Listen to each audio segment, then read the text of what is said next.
সমাধানের পক্ষ থেকে সবাইকে শুভেচ্ছা জানিয়ে শুরু করছি আমাদের আজকের আয়োজন তরমুজের উপকারিতা।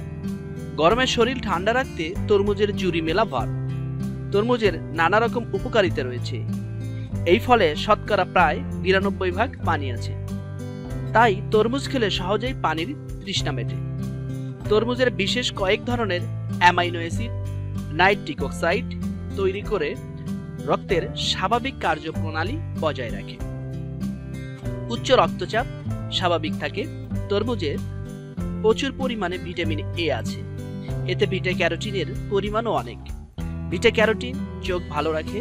প্রতিদিন 2 কাপের মতো তরমুজ খেলে শরীরে 30 মিলিগ্রাম ভিটামিন সির চাহিদা মেটে বা চাহিদা পূরণ হয় এবং 350 মিলিগ্রাম পটাশিয়াম পাওয়া যায়। তরমুজ খেলে ত্বক উজ্জ্বল ও সুস্থ থাকে, কারণ ভিটামিন এ ত্বককে ইনফেকশন থেকে রক্ষা করে।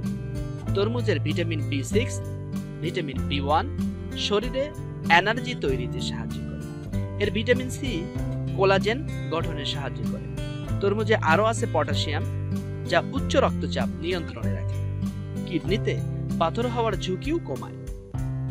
পটাশিয়াম শরীরে ফ্লুইড ও মিনারেলসের মধ্যে ভারসাম্য বজায় রাখতে সাহায্য করে। পরিমাণে কম হলেও তরমুজে সোডিয়াম রয়েছে। বন্ধুরা, আমাদের ভিডিওটা যদি ভালো লাগে তাহলে লাইক, কমেন্ট করুন এবং শেয়ার করতে ভুলবেন না। ভালো থাকুন, সুস্থ থাকুন এই প্রত্যাশা করে আজকের মতো এখানেই বিদায় নিচ্ছি। খোদা হাফেজ।